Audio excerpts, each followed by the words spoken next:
శ్రీమాత్రే నమ. జయ గురు దత్తాత్రేయ నమ.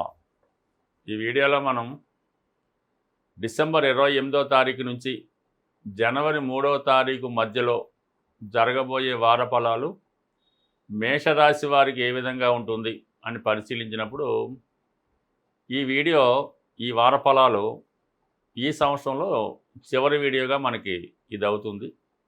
ఈ చివరి వారంలో మేషరాశి వారికి ఒక అద్భుతమైనటువంటి యోగంతో ఈ సంవత్సరం వీళ్ళకి ఎండింగ్ కాబోతుంది.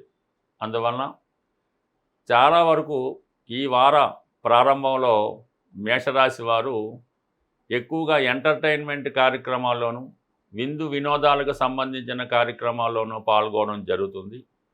ఏదైనా ఒక స్థిరాస్తి కొనాలనే తీవ్రమైనటువంటి ప్రయత్నం మాత్రం ఈ వారంలో ప్రారంభంలో జరుగుతుంది.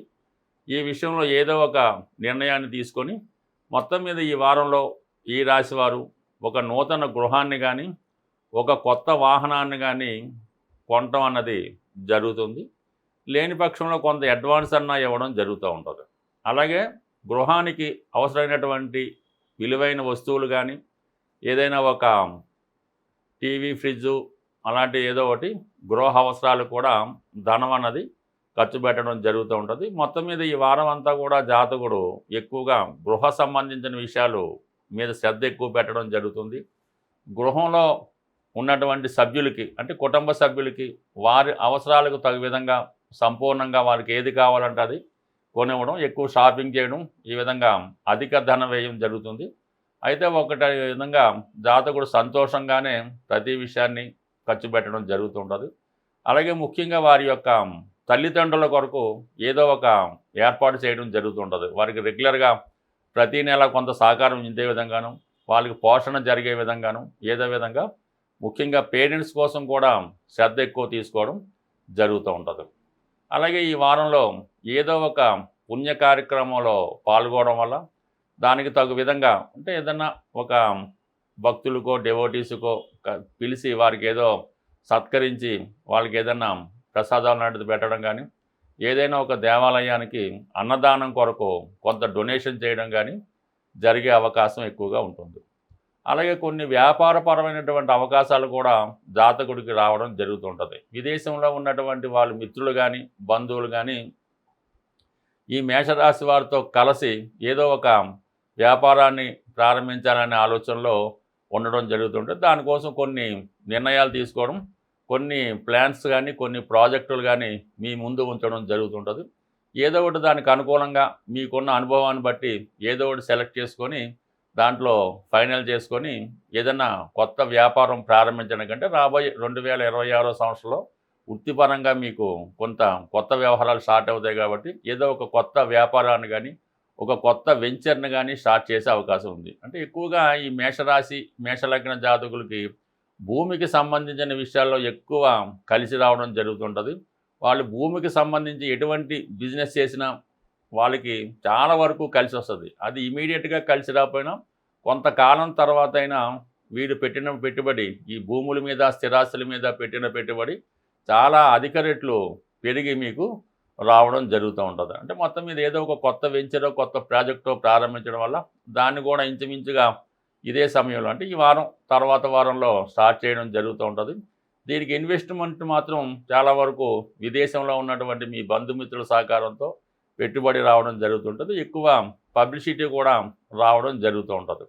అలాగే మీరు కూడా మీ యొక్క శ్రేయోభిలాషులకో బంధువులకో వారికి కూడా కొంత అడ్వైజ్ చేయడం జరుగుతుంటుంది. మీరు ఈ విధంగా కొత్తగా ఇది చేసుకోండి, ఈ మార్కెటింగ్లో ఇది చేసుకోండి, లేదంటే మీ వ్యాపారాన్ని ఈ విధంగా వృద్ధి చేసుకోండి అని మీ సలహాతో మీ సర్కిల్లో ఉన్న వాళ్ళు కూడా కొంతవరకు మీ ప్రోత్సాహంతో వాళ్ళు కూడా కొత్తగా ఏదైనా వ్యాపారం కానీ చేయడం కానీ ఈ విధంగా మీరు పరస్పరంగా మిమ్మల్ని మీరు పెంచుకుంటూ మీ చుట్టూ ఉన్నవాడిని కూడా పెంచే ప్రయత్నం అనేది చేయడం జరుగుతుంటుంది.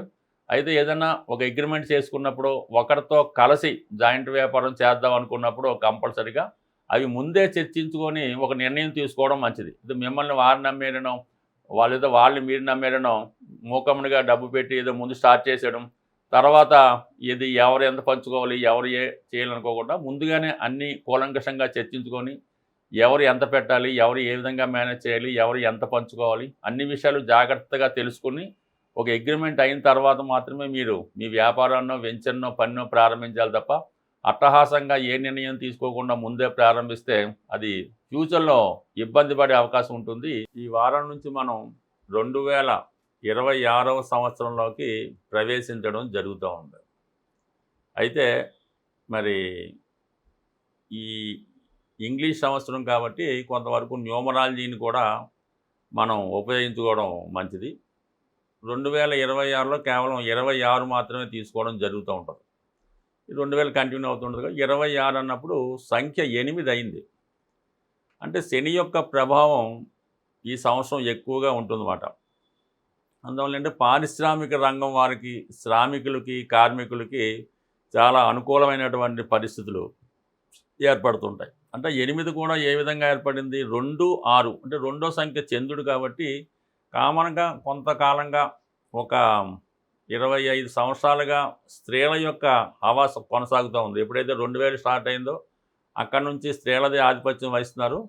2020 నుంచి అది మరీ ఇంకా ఎక్కువ అవడం వల్ల ఈ పెళ్ళిళ్ళ విషయంలో అన్ని విషయంలో పాపం ప్రస్తుతం స్త్రీలకే ఆధిపత్యం రావడం జరిగింది. ఇంకా ఈ సంవత్సరం కూడా స్త్రీలదే పైచేయిగా ఉండడం జరుగుతూ ఉంటుంది. అలాగే 6వ సంఖ్య 26 కాబట్టి 6 శుక్రుడు సంబంధించింది కాబట్టి సాధారణంగా ఈ వాహనాలు, కార్లు, గోల్డ్, ఇమిటేషన్ ఆర్టికల్స్, ఖరీదైన వస్తువులకి ఎక్కువ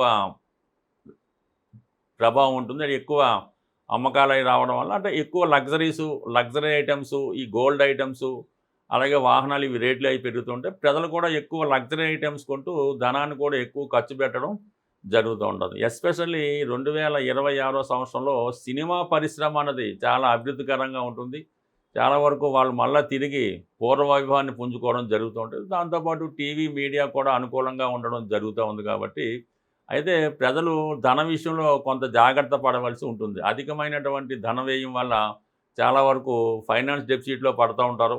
దానివల్ల ఏంటంటే ప్రతి ఒక్కరూ కూడా ఈ 2026వ సంవత్సరంలో ముందుగా ఏంటంటే శని భగవానుడిని పూజించుకోవాల్సి ఉంటుంది. దాని కొరకు ఏంటంటే ప్రతి శనివారం వ్రతం కానీ, శనివారం నియమంగా ఉండడం కానీ, మన పూర్వకాలం నుంచి చేసిన శనివారం ఒక పూట ఉండడం, ఆ రోజు నియమంగా ఉండడం, ఈ శనివారం చేసుకొని హనుమాన్ చాలీసా కానీ, విష్ణు సహస్రనామం కానీ ఏదో ఒకటి భగవన్నామ స్మరణ చేసుకోవడం వల్ల మనకి శని భగవానుడు అనుగ్రహిస్తుంటాడు. ముఖ్యంగా ఏంటంటే ఎటువంటి బలహీనతలు లేకుండా నిజాయితీగా సింపుల్ లైఫ్ కోరుకుంటే మాత్రం సింపుల్గా ఎవరైతే జీవిస్తారో వాళ్ళ లైఫ్ బ్రహ్మాండంగా ఉంటుంది. ఇక మామూలుగా శుక్ర భగవానుడు కూడా కాబట్టి లక్ష్మీ అనుగ్రహం కోసం కనకధారా స్తోత్రం, ఈ చంద్రుడు కాబట్టి అంటే టోటల్గా మనం ఏంటంటే మీకు నెలకు ఒక్కసారైనా ప్రత్యేకంగా ఒకరోజు విష్ణు సహస్రనామం, లక్ష్మీ స్తోత్రం 2 కలిపే పుస్తకంలో ఉంటాయి. ఎవరైతే శ్రద్ధగా పారాయణ చేస్తారో వాళ్ళకి కంప్లీట్గా అన్ని సమస్యల నుంచి బయటపడడం జరుగుతూ ఉంటుంది. దాని తర్వాత ఏంటి, వెరీ సింపుల్ రెమెడీ, ఇంకేం కష్టపడక్కర్లేదు. ఆంజనేయ స్వామి, ఈ యుగంలో ఆంజనేయ స్వామి ఇచ్చినంత స్పీడ్గా ఎవరు కూడా వరం ఇవ్వరు.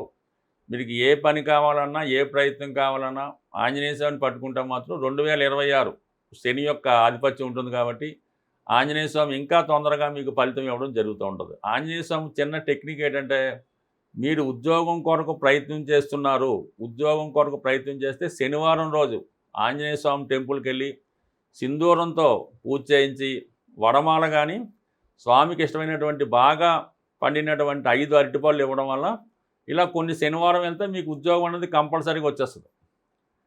ఈ ఉద్యోగం కాకుండా వివాహం అవటం లేదు, వివాహపరంగా సమస్యలు ఉన్నాయి, రుణ బాధలు ఉన్నాయి, అన్నదమ్ముల మధ్య ప్రాబ్లమ్స్ ఉన్నాయి, స్థిరాస్తి గొడవలు ఉన్నాయి, ఏ ఇతర జటిలమైన సమస్య అయినా మంగళవారం రోజు తమలపాకులతో మీరు స్వామికి పూజించడం వల్ల కంప్లీట్గా మీ యొక్క ప్రతి ఒక్క కోరిక నెరవేరడం. అంటే స్వామికి తమలపాకులతో పూజ అంటే తమలపాకులు ఇచ్చి మనం ఒకరికి ఒక పని అప్పచెప్తూ ఉంటాం. ఏదైనా మనం కొత్తగా ఇల్లు కట్టినా ఒక మేస్త్రికి ఎలాగైతే తాంబూలం ఇచ్చి పని అప్పచెప్తుంటామో ఈ విధంగా ఆంజనేయ స్వామి వారికి తమలపాకులతో పూజ చేయడం వల్ల మీ యొక్క పని అతి శీఘ్రంగా జరుగుతూ ఉంటుంది. అయితే ఏంటంటే ఒక పెద్ద మొత్తంలో అంటే మనకి చిన్న పని అనుకోండి ఒక 41 తమలపాకులు, కొద్ది పెద్ద అనుకోండి 108 తమలపాకులు, లేదు కొంత జటిలమైన పని ఒక 1000 తమలపాకులు, అంటే 1108 తమలపాకులతో మీరు ఆంజనేయ స్వామికి పూజ చేయగలిగితే ఈ పని అవ్వదు అని మాత్రం ఖచ్చితంగా ఉండదు. అందువల్ల కంపల్సరీగా మీరు ఎక్కువగా ఆంజనేయ స్వామి ఏంటంటే యవ్వనంలో ఉన్న వాళ్ళకి, యువకులకి బాగా ఉపయోగపడుతూ ఉంటాడు. అంటే 36 సంవత్సరాలు లేదంటే 45 ఇయర్స్ లోపు ఉన్నవాళ్ళు ఆంజనేయ స్వామిని పూజిస్తూ ఎప్పుడైతే ఆంజనేయ స్వామిని పూజించామో ఆ ఒక్కరోజు మాత్రం బ్రహ్మచర్యం పాటించగలిగితే దాంతోపాటు మిగతావి కూడా దూరంగా ఉంటే మంచిది. ఈ విధంగా ఏదో ఒకటి మనం కావాలంటే ఏదో ఒకటి వదులుకోవాల్సి ఉంటుంది. ఈ విధంగా చిన్న నియమం పాటించడం వల్ల 2026 మీకు అద్భుత విజయాలు సాధించడం జరుగుతుంది. స్వస్తి.